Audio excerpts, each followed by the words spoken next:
Mavi avait pris le train depuis Paris ce matin-là, 1 heure et quart à regarder défiler la campagne normande en serrant contre elle le bouquet de roses blanches et la boîte de chocolat belge qu'elle avait mis 3 semaines à économiser.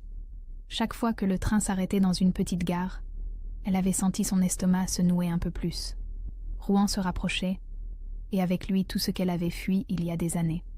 Cela faisait 3 ans qu'elle n'avait pas remis les pieds ici. 3 ans de silence radio, de numéros bloqués, de messages non lus qui s'accumulaient dans une boîte mail qu'elle ne consultait qu'une fois par an, par pure obligation morale. Aujourd'hui, c'était l'anniversaire de sa mère. Elle était venue parce qu'il le fallait, pas parce qu'elle en avait envie. Elle poussa la porte de l'appartement de Montreuil et fut accueillie par une odeur de café refroidi et de parfums bon marché qui flottaient dans l'air. L'appartement était bondé de voisins et de connaissances qu'elle ne reconnaissait même plus. Des rires étouffés venaient du salon, des conversations qui s'interrompaient à son passage, comme si elle était un fantôme surgissant du passé. Delphine apparut dans l'encadrement de la porte, maquillée de façon impeccable comme toujours, ce sourire froid que Mavi connaissait trop bien aux lèvres. Sa sœur cadette la détailla de haut en bas sans dire un mot, puis retourna dans le salon en lançant par-dessus son épaule, assez fort pour être entendue de tous. Tiens, elle a quand même osé venir. Mavi inspira lentement, sentit son cœur battre plus vite dans sa poitrine, et avança vers le salon où sa mère trônait au centre d'un groupe d'invités. Monique portait une robe qu'elle devait trouver élégante, mais qui semblait trop serrée, trop jeune pour elle. Son visage s'illumina en voyant les cadeaux que portait Mavi, mais pas en voyant Mavi elle-même. C'était toujours comme ça, depuis aussi longtemps qu'elle s'en souvienne. « Ah, enfin !» dit Monique en tendant les mains vers le bouquet et la boîte, ses doigts impatients déjà en mouvement.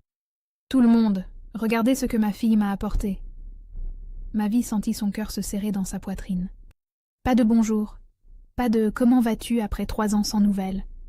Juste cette avidité familière dans le regard de sa mère, cette façon qu'elle avait toujours eue de voir les choses avant les personnes. Monique ouvrit le cadeau devant tout le monde, arracha presque le papier avec une impatience d'enfant gâté. Quand elle découvrit les chocolats et les roses, son visage changea. Le sourire disparut, remplacé par une moue de déception qui ne cherchait même pas à se cacher. « C'est un cadeau minable !» lâcha Monique d'une voix forte qui résonna dans le silence soudain. « Je mérite beaucoup mieux que ça. » La gifle partit, avant que Mavi ait pu comprendre ce qui se passait. Le bruit résonna dans l'appartement comme un coup de feu. Sa joue brûla instantanément. Une chaleur humiliante qui monta jusqu'à ses tempes, jusqu'à la racine de ses cheveux. Personne ne bougeait.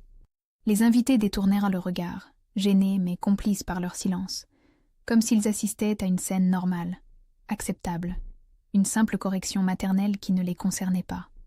Delphine ricana depuis le canapé où elle était assise, les jambes croisées, un verre de champagne à la main qu'elle fit tourner paresseusement. « Elle est pauvre et ratée, maman. Qu'est-ce que tu attendais ?» Les mots tombèrent comme des pierres dans un puits sans fond. Mavi resta figée, ses doigts crispés sur le cellophane du bouquet maintenant froissé, déchiré par endroits. Elle sentit ses jambes trembler légèrement, cette envie de pleurer qu'elle connaissait si bien remonter dans sa gorge comme une nausée, qu'elle avait appris à ravaler depuis l'enfance. Pas ici, pas devant eux, jamais devant eux. Dans un coin du salon, Madame Bertrand, la voisine du 3e qui l'avait toujours regardée de haut, celle qui lui avait prédit qu'elle finirait à la rue quand elle était partie à 18 ans avec juste un sac à dos et 200 € en poche, souriait derrière sa tasse de café. Ce petit sourire satisfait de ceux qui aiment voir les autres humiliés, qui se nourrissent du malheur d'autrui comme d'un spectacle gratuit. Mavi ramassa son sac d'une main qui tremblait encore. Elle ne dirait rien, ne leur donnerait pas cette satisfaction. Elle était venue par devoir. Elle avait fait ce qu'il fallait faire, accompli cette obligation morale qui la rongeait depuis des semaines. Maintenant, elle allait partir dignement, la tête haute malgré la gifle qui brûlait encore sur sa peau, malgré les rires étouffés, malgré cette douleur ancienne qui pulsait dans sa poitrine comme une blessure qui ne guérissait jamais vraiment. Elle se dirigea vers la porte d'entrée, passa devant les invités silencieux qui faisaient semblant de ne rien avoir vu, qui regardèrent leurs verres ou leurs assiettes, avec une attention soudaine et feinte.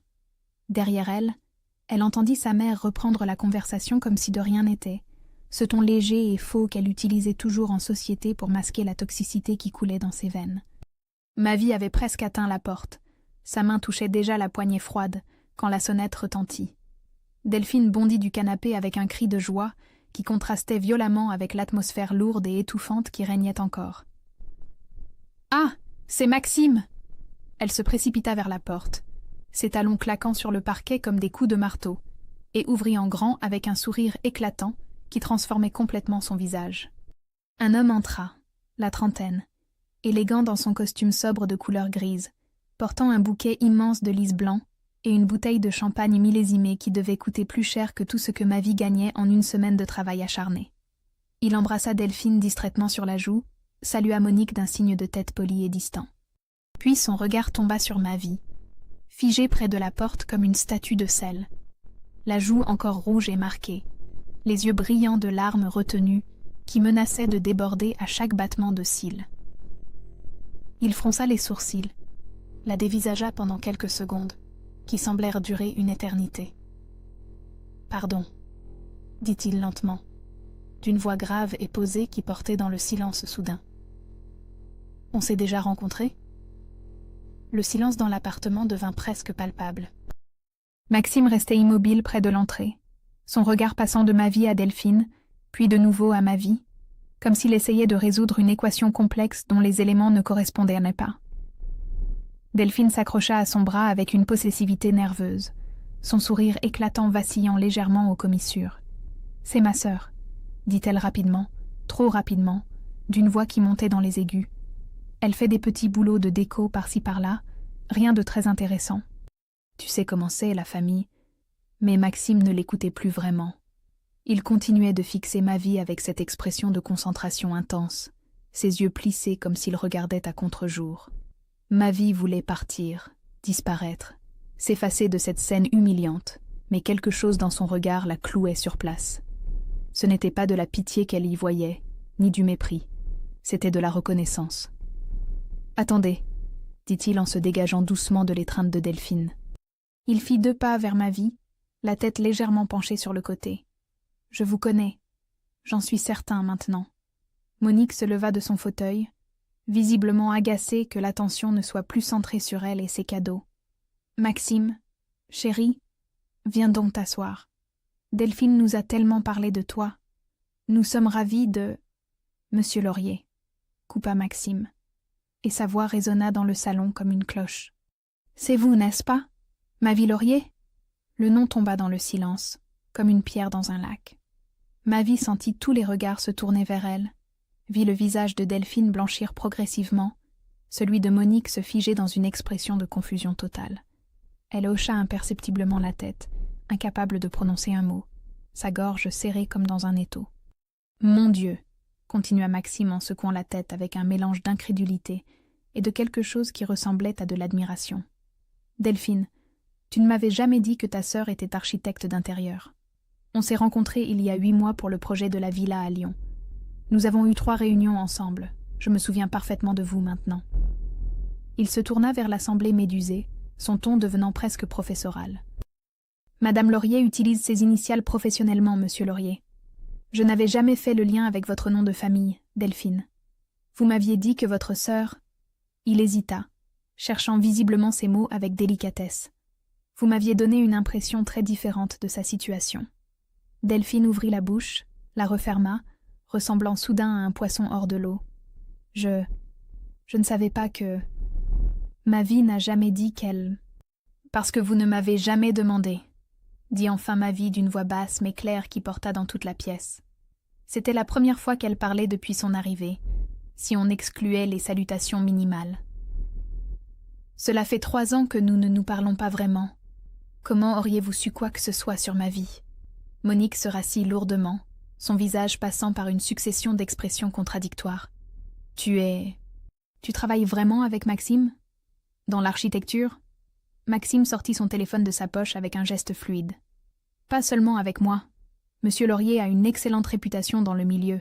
Si vous permettez... » Il commença à faire défiler des photos sur son écran, puis le tendit vers Monique et les invités les plus proches qui se rapprochèrent instinctivement. Mavi reconnut les images, Ces projets sur lesquels elle avait passé des centaines d'heures, versé tellement de sueur et parfois de larmes silencieuses dans la solitude de ces nuits blanches. Le loft industriel du 3e arrondissement, avec ses verrières restaurées et sa mezzanine suspendue comme un nuage. La villa lyonnaise, où elle avait créé ce dialogue subtil entre les poutres anciennes et les insertions contemporaines de verre et d'acier. L'appartement haussmannien dont elle avait préservé chaque moulure, chaque parquet d'origine, tout en le rendant fonctionnel pour une famille moderne. Tout cela, c'est votre fille, dit simplement Maxime. Les invités se penchèrent, murmurèrent entre eux. Madame Bertrand manqua lâcher sa tasse de café. Delphine restait pétrifiée, ses mains agrippées au dossier du canapé comme si elle risquait de s'effondrer. Mavi les regarda tous. Ces visages qu'il avait méprisés, ignorés, humiliés pendant tant d'années. Elle sentit quelque chose se déplacer dans sa poitrine. Pas de la joie exactement, plutôt une forme de libération amère et froide. « Je dois y aller », dit-elle en tournant la poignée de la porte. Et elle sortit dans la lumière grise de Rouen, laissant derrière elle un silence plus lourd que tous les mots du monde. Mavi n'avait pas fait 3 pas dans la rue que la porte de l'immeuble s'ouvrit de nouveau derrière elle. Elle entendit des pas rapides sur le trottoir, puis la voix de Maxime qui l'appelait doucement. « Madame Laurier, attendez, s'il vous plaît. » Elle s'arrêta sans se retourner immédiatement, ses doigts serrés sur la bandoulière de son sac.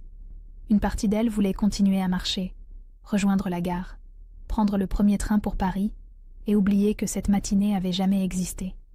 Mais quelque chose dans le ton de sa voix, une sincérité qui contrastait violemment avec tout ce qu'elle venait de vivre, la fit hésiter.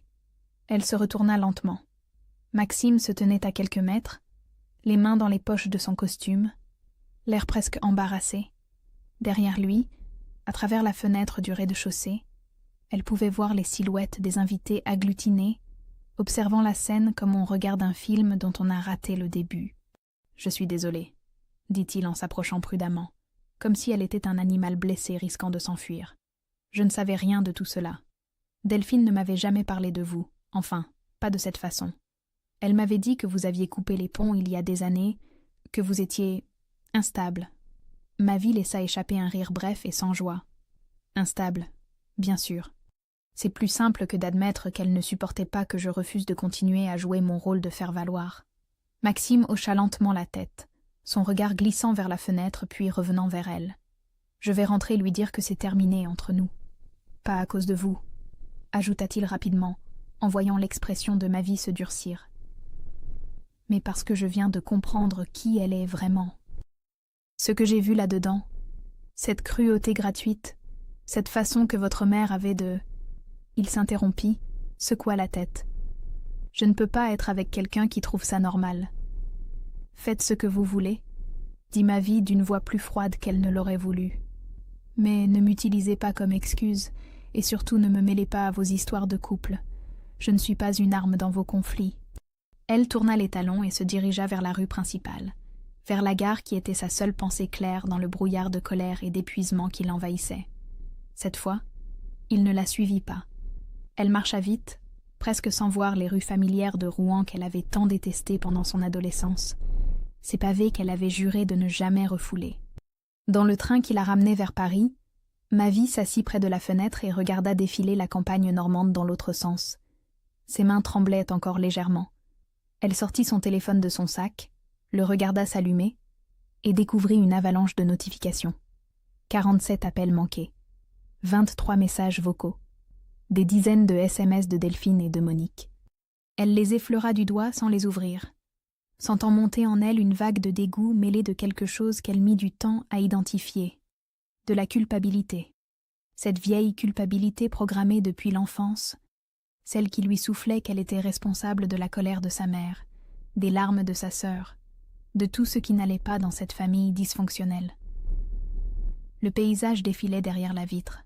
Elle pensa à son appartement du 11e arrondissement qui l'attendait, à ses planches de tendance accrochées au mur, à ses carnets de croquis empilés sur son bureau, à la vie qu'elle s'était construite loin de tout cela, pierre par pierre, projet par projet, nuit blanche après nuit blanche. Elle éteignit son téléphone d'un geste sec et le rangea dans son sac.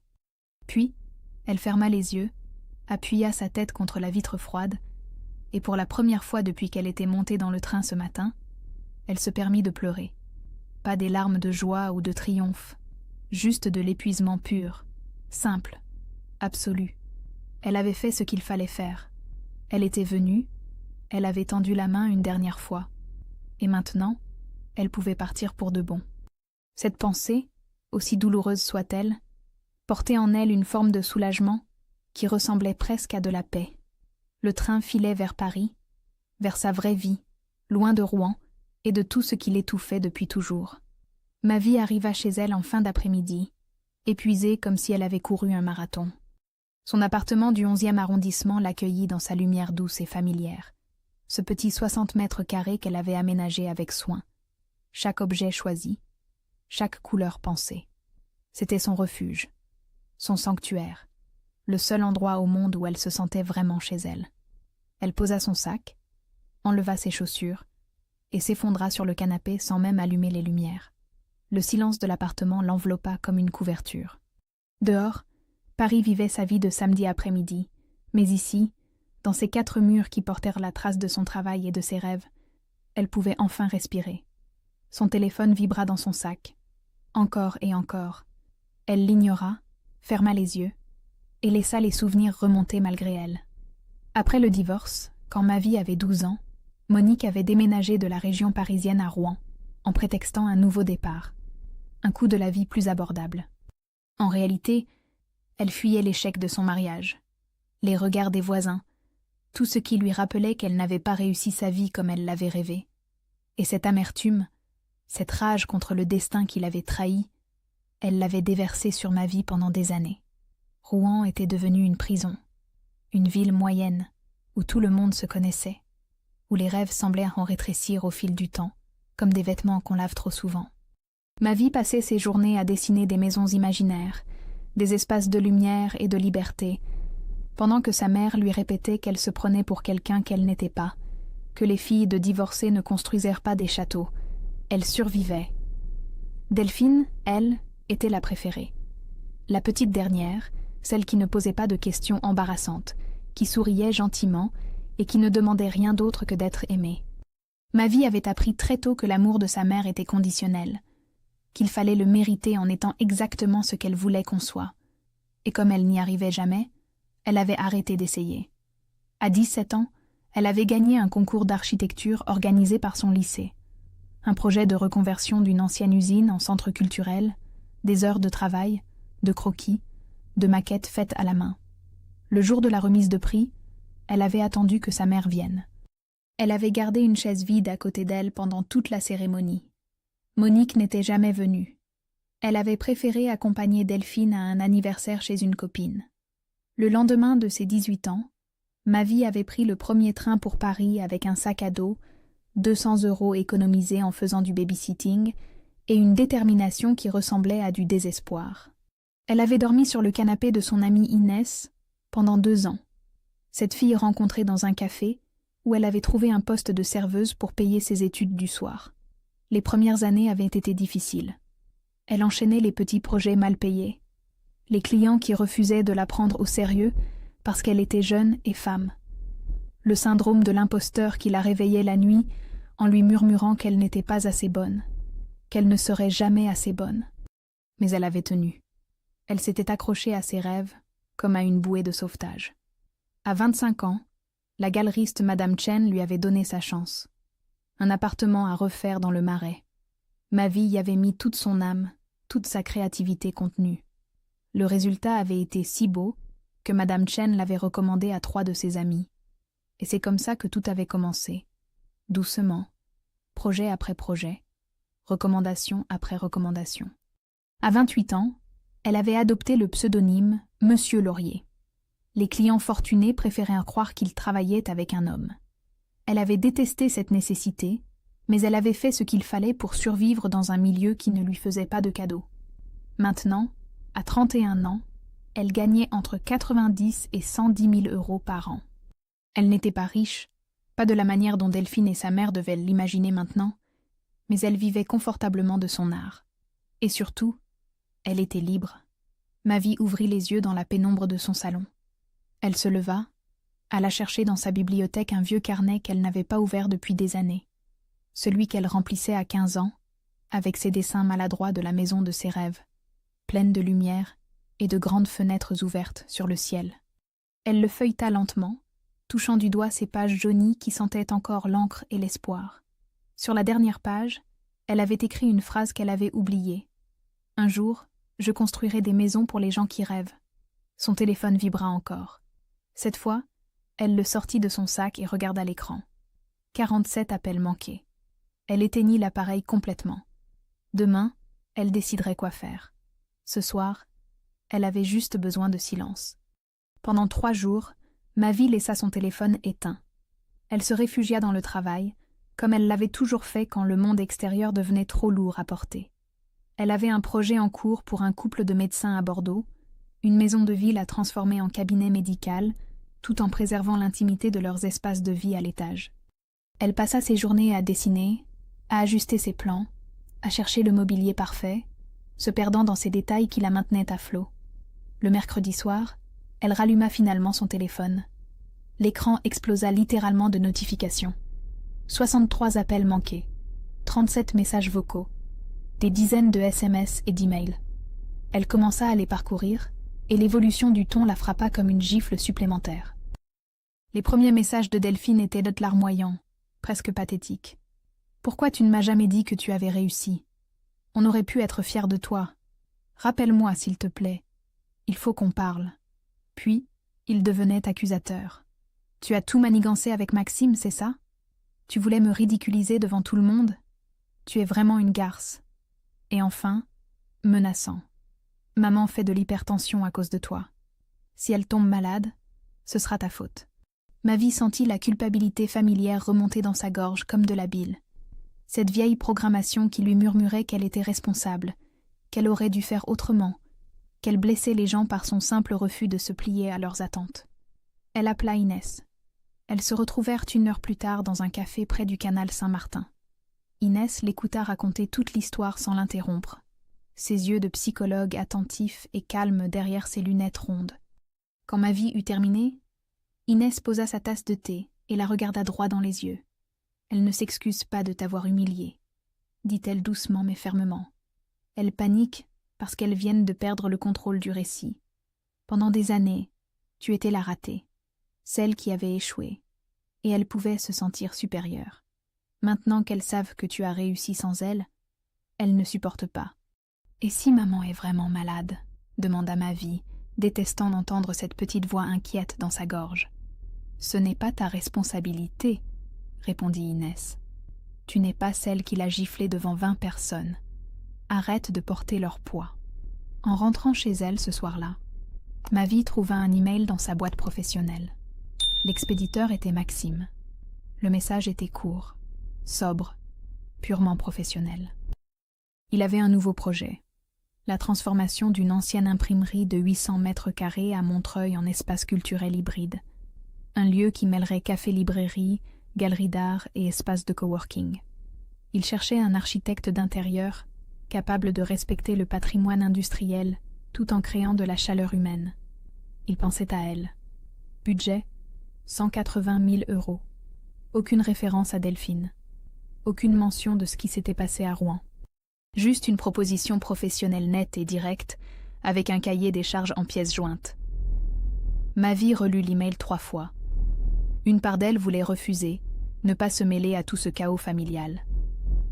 Mais une autre part, celle qui ne pouvait pas résister à un beau projet, à un défi créatif qui la faisait vibrer, hésitait déjà. Elle regarda l'heure. 23 heures passées. Elle ouvrit une nouvelle fenêtre de réponse, tapa quelques mots, les effaça, recommença. Finalement, elle écrivit simplement « Envoyez-moi le cahier des charges complet. Je vous dirai si le projet m'intéresse. » Elle appuya sur envoi avant de pouvoir changer d'avis. Puis, elle éteignit son ordinateur, ignora les nouveaux messages de Delphine qui continuaient d'arriver et alla se coucher en sachant qu'elle ne dormirait probablement pas cette nuit non plus. 2 jours plus tard, Mavi se tenait devant l'ancienne imprimerie de Montreuil, le cahier des charges de Maxime sous le bras. Le bâtiment était imposant, presque intimidant dans sa décrépitude majestueuse. Les hauts plafonds devaient atteindre 6 mètres par endroits. Les verrières cassées laissaient filtrer une lumière poussiéreuse qui dessinait des raies dorées dans l'air immobile. Les vieilles machines d'imprimerie étaient encore là, rouillées, figées comme des sculptures industrielles témoignant d'un temps révolu. Maxime la rejoignit à l'entrée, vêtue simplement d'un jean et d'un pull, très différent de l'homme en costume qu'elle avait vu à Rouen. Il la salua d'un hochement de tête sobre, sans effusion. « Merci d'être venu, » dit-il. « Je sais que les circonstances sont particulières. »« Restons professionnels, » répondit Mavi d'un ton ferme, mais pas hostile. « C'est le projet qui m'intéresse, rien d'autre. » Il acquiesça et ils commencèrent la visite. Pendant 2 heures, ils parlèrent exclusivement technique, fonctionnel, spatial. Mavi prenait des mesures, dessinait des croquis rapides dans son carnet, posait des questions sur le budget, les délais, les contraintes réglementaires. L'odeur de poussière et de métal froid emplissait l'espace, mais elle voyait déjà au-delà. Elle imaginait la lumière nettoyée traversant les verrières restaurées, un café-librairie installé dans l'aile ouest où les anciennes presses pourraient devenir des éléments décoratifs, une galerie dans l'aile est avec ses murs de briques apparentes, un espace de coworking à l'étage avec vue sur les toits de Montreuil. « Vous voyez déjà quelque chose, n'est-ce pas ?» demanda Maxime en la regardant dessiner. « Peut-être, » répondit-elle sans lever les yeux de son carnet. Ils terminèrent par un café dans un troquet du coin, une petite brasserie où les ouvriers du quartier venaient déjeuner. Maxime commanda 2 expressos et resta silencieux quelques instants avant de parler. « Je voulais vous dire, » commença-t-il, en tournant sa cuillère dans sa tasse vide. « Ce qui s'est passé à Rouen, ce que j'ai vu. Je suis désolée. Pas ma place d'en dire plus, mais je suis désolée. » Mavi apprécia qu'il n'en dise pas davantage, qu'il respecte cette frontière invisible entre le professionnel et le personnel. « Le projet m'intéresse, » dit-elle simplement. « J'accepte. » En rentrant chez elle ce soir-là, elle savait qu'elle ne pouvait plus repousser l'inévitable. Elle prit son téléphone et composa un SMS qu'elle envoya simultanément à Delphine et à sa mère. « Je ne veux plus de coups de fil. Si vous souhaitez me parler, envoyez un mail en exposant clairement ce que vous voulez. Je répondrai si je le juge nécessaire. Ne débarquez jamais chez moi sans invitation. Si vous violez ces limites, je change de numéro et d'adresse mail, et vous ne me retrouverez plus. J'ai un avocat prêt à envoyer une mise en demeure si nécessaire. Ces règles ne sont pas négociables. » La réponse de Delphine arriva en moins de 2 minutes. « Tu te prends pour qui? On est ta famille. Tu ne peux pas nous traiter comme ça. » Mavi la lut, puis bloqua son numéro sans la moindre hésitation. Un email de Monique arriva 1 heure plus tard, plus calculé, plus larmoyant. « Ma chérie, je ne comprends pas pourquoi tu es si en colère. Nous voulons juste une chance de nous expliquer, de réparer ce qui peut l'être. Je suis ta mère. Tu ne peux pas me fermer la porte comme ça. » Mavi répondit brièvement.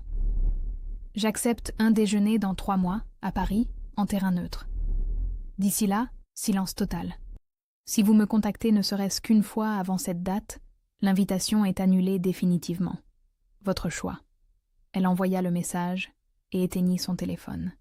Puis, elle sortit ses carnets de croquis et commença à dessiner l'imprimerie de Montreuil, se perdant dans les lignes, les volumes, les possibilités infinies. Elle dessina jusqu'à 3 heures du matin, possédée par ce projet qui prenait forme sous ses doigts, sentant quelque chose se reconstruire en elle, pierre par pierre. Pour la première fois depuis des années, elle avait posé des limites claires, et cette sensation de contrôle retrouvée valait tous les silences du monde. 3 semaines s'étaient écoulées depuis leur première visite de l'imprimerie. 3 semaines pendant lesquelles Mavi avait plongé corps et âme dans le projet, passant ses journées à dessiner, à chercher des matériaux, à imaginer chaque détail de cet espace qui prenait vie dans son esprit. Monique et Delphine avaient respecté le silence imposé, ce qui en soi constituait une petite victoire qu'elles n'osaient pas encore célébrer. Ce soir-là, après une réunion de chantier productive, Maxime l'avait invitée à dîner dans un petit restaurant vietnamien du 13e arrondissement, un endroit modeste aux murs couverts de photos en noir et blanc et aux tables serrées les unes contre les autres. Rien de formel, rien qui ressemble à un rendez-vous galant, juste 2 personnes qui avaient travaillé ensemble toute la journée et qui avaient faim. Les premières minutes furent un peu maladroites, comme si le passage du cadre professionnel à quelque chose de plus personnel nécessitait un temps d'adaptation. Ils commandèrent, parlèrent de la pluie et du beau temps, puis Maxime posa ses baguettes et la regarda droit dans les yeux. « Je ne sais pas trop comment aborder ça, donc je vais être direct, » dit-il. « Je ne vous ai pas invité par pitié, ni en réaction à Delphine, ni pour me donner bonne conscience. Je vous ai invité parce que vous êtes la première personne depuis très longtemps qui me parle comme à un humain, pas comme à un portefeuille sur pattes. » Ma vie fut surprise par cette franchise brutale. « Qu'est-ce qui vous fait croire que je ne vois pas juste vos euros, moi aussi ?» Il sourit légèrement. « Vous avez refusé mon acompte de 30 000 € il y a 8 mois pour le projet de Lyon. Vous vouliez d'abord prouver la qualité de votre travail avant d'accepter de l'argent. Personne ne fait ça dans ce milieu. Absolument personne. » Le silence s'installa entre eux, mais ce n'était pas un silence inconfortable. Leurs plats arrivèrent, et ils commencèrent à manger, tout en continuant à parler. Maxime lui raconta sa famille, cette bourgeoisie versaillaise froide et compassée, où l'argent remplaçait l'affection, où ses parents ne l'appelaient que pour savoir combien il gagnait cette année, où son frère aîné avocat et lui étaient en compétition toxique depuis l'enfance. Il avait gagné de l'argent en revendant une start-up de logistique, mais se sentait vide, cherchait du sens dans ses projets culturels qui ne rapportaient rien financièrement mais lui permettaient de dormir la nuit. « J'ai tendance à fuir l'intimité émotionnelle », avoua-t-il en jouant avec sa serviette. « 2 ex me l'ont reproché. Je suis attiré par vous, je ne vais pas mentir là-dessus. Mais je suis aussi terrifié parce que j'ai un schéma bien établi. Dès que ça devient réel, je sabote tout. » Ma vie apprécia cette honnêteté brutale qui faisait écho à ses propres peurs. « Je ne peux pas être une histoire de rebond, » dit-elle lentement. « Et j'ai besoin de terminer ce projet professionnellement d'abord. Je ne mélange jamais travail et personnel. C'est une règle que je ne transgresse pas. »« C'est juste, » répondit-il. « On finit le projet. Après on voit ?»« Après on voit, » acquiesça-t-elle. Puis ce fut à son tour de s'ouvrir. Elle lui parla de Rouen, de ses années à se sentir invisible dans sa propre famille, des nuits passées à servir des cocktails avant de rentrer dessiner jusqu'à l'aube. Du syndrome de l'imposteur qui la réveillait encore parfois à 3 heures du matin, en lui murmurant qu'elle n'était pas assez bonne, de cette peur sourde et constante de tout perdre et de devoir retourner à Rouen la queue entre les jambes. « Vous savez ce qui me terrifie le plus ?» dit-elle en regardant son verre de thé au jasmin. « Ce n'est pas l'échec professionnel, c'est l'idée que les gens disparaissent. Que je me réveille un matin et que tout ce que j'ai construit se soit évaporé comme si ça n'avait jamais existé. » Maxime hocha lentement la tête.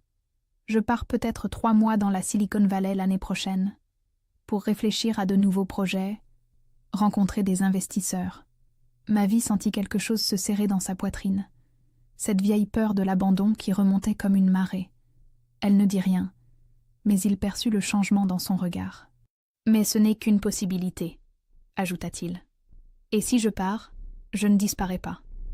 Je ne suis pas votre mère qui vous a laissé attendre à cette remise de prix. Je ne suis pas ces gens qui vous ont fait croire que vous n'existiez pas. Comment pouvez-vous en être sûr ?» demanda-t-elle doucement. « Je ne peux pas, » répondit-il avec la même honnêteté désarmante. « Mais je peux vous promettre d'essayer. Et si j'échoue, je peux vous promettre de ne pas vous mentir. » Ils quittèrent le restaurant sans s'embrasser, juste une accolade amicale sur le trottoir, avant de partir chacun de leur côté. Mais quelque chose avait changé entre eux. Une porte s'était entr'ouverte, laissant filtrer une lumière fragile et hésitante. En rentrant chez elle ce soir-là, Mavi se sentit à la fois légère et terrifiée. Pour la première fois depuis très longtemps, elle envisageait la possibilité de laisser quelqu'un s'approcher vraiment. 3 mois jour pour jour après l'anniversaire désastreux, Mavi retrouva sa mère et sa sœur dans un restaurant près de Bastille. Elle avait choisi l'endroit avec soin, un bistrot moderne et lumineux où elle se sentait en territoire connu, loin de Rouen et de tout ce que cette ville représentait. Elles avaient respecté le silence imposé, ce qui en soi constituait déjà une petite victoire, même si Mavi savait que c'était la peur qui les avait maintenues à distance, pas le respect. Durant ces 3 mois, Monique avait envoyé 2 emails, courts, prudents, testant les limites sans les franchir vraiment. Mavi les avait lus sans y répondre, maintenant le contrôle de la situation par son silence stratégique. Elles étaient déjà là quand elle arriva, assises côte à côte comme 2 accusés attendant leur sentence. Monique avait vieilli, semblait plus petite que dans son souvenir, les rides autour de ses yeux creusés par quelque chose qui ressemblait à de l'inquiétude. Delphine portait un maquillage impeccable qui ne parvenait pas à masquer la tension dans ses mâchoires serrées. Mavi s'assit en face d'elle sans effusion, commanda un verre d'eau et attendit. Ce fut Monique qui parla la première, les mains jointes sur la table comme une pénitente. « J'ai beaucoup réfléchi ces derniers mois », commença-t-elle d'une voix qu'elle voulait douce mais qui sonnait faux. « J'étais une mère seule, dépassée, amère après le départ de ton père. Je ne savais pas comment gérer 2 filles si différentes. Je t'ai fait porter mes frustrations, c'était injuste. » Delphine enchaîna, moins convaincante, les yeux fuyants. « J'étais jeune, jalouse de ton intelligence. Maman te mettait la pression. Moi, je profitais d'être la préférée sans me poser de questions. J'aurais dû te défendre. » Mavi les laissa finir sans les interrompre, observant ce numéro répété qu'elles avaient manifestement préparé ensemble.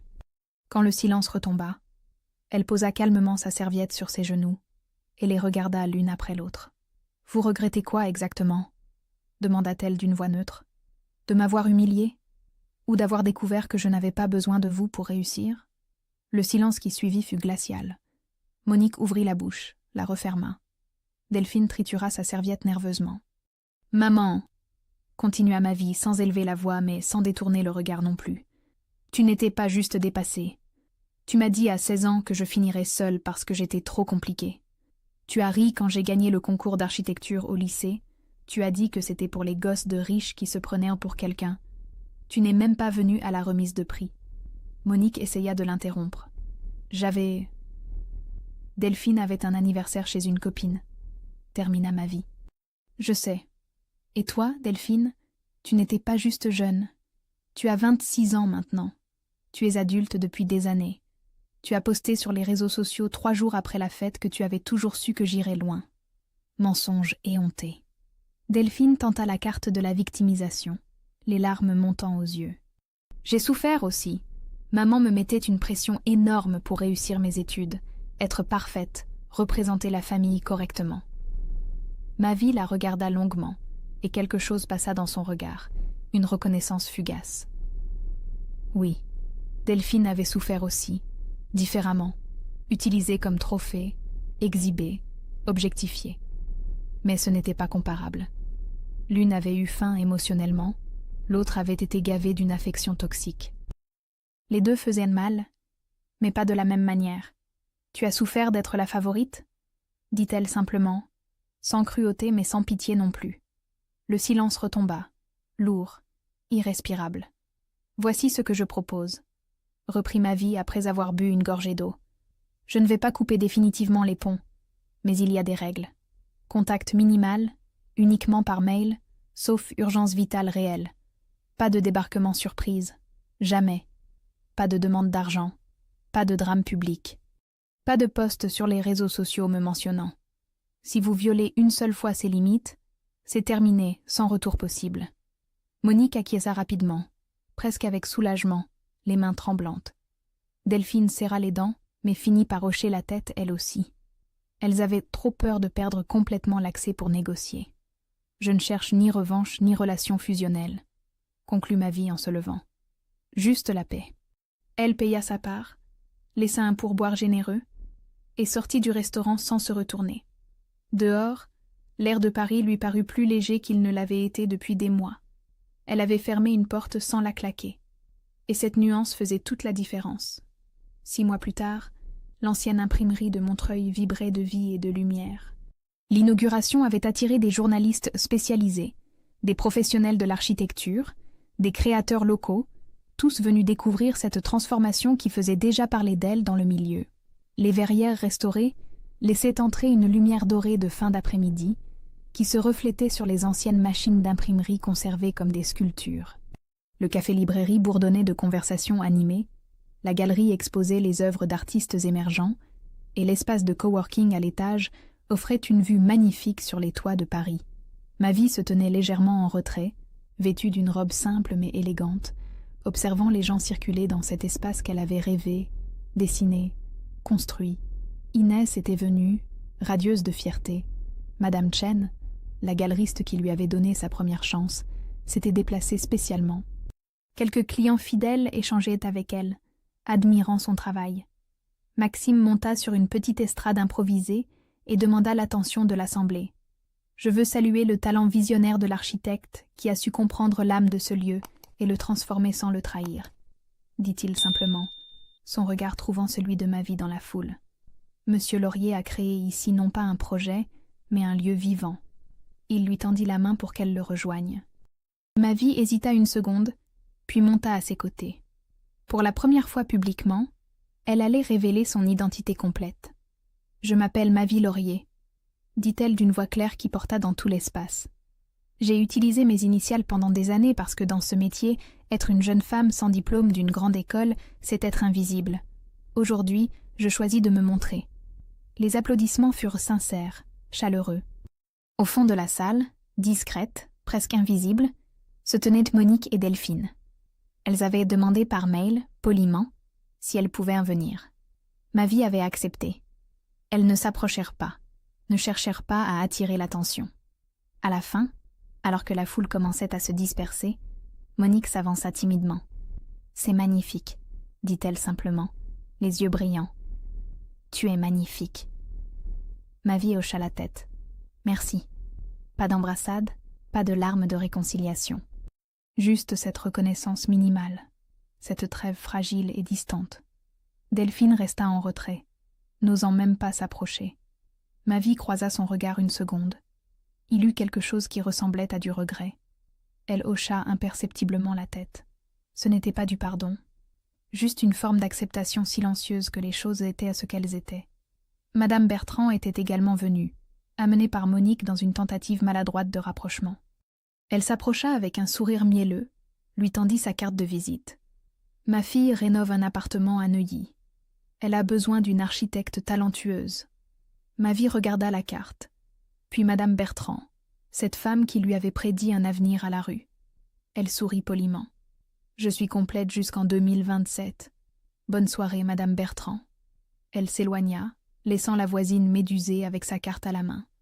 Plus tard, quand l'espace se vida enfin, Maxime et Mavie se retrouvèrent seuls au milieu de cette imprimerie transformée. Depuis la fin du projet, 2 mois plus tôt, ils se voyaient régulièrement, construisant quelque chose de lent, d'honnête, sans précipitation. Il n'était pas parti en Silicon Valley. Il avait choisi de rester. Il lui tendit une petite boîte. Elle l'ouvrit et découvrit une clé. Un atelier de 40 mètres carrés dans le 10e arrondissement, expliqua-t-il. Pas pour que tu déménages, juste pour que tu aies un espace entièrement à toi pour créer, sans contrainte de clients. Un laboratoire. Mavie sentit ses yeux picoter. C'est énorme. C'est un investissement dans une artiste que je respecte, dit-il doucement.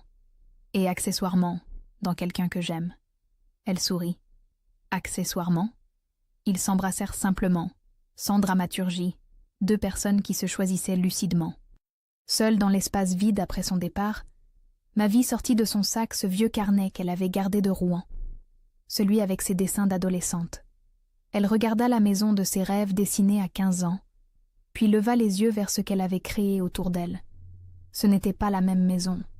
C'était mieux. C'était réel. Elle pensa à cette fille de 18 ans qui était partie de Rouen avec 200 € et un sac à dos. Elle lui murmura mentalement, les larmes coulant librement sur ses joues. On a réussi.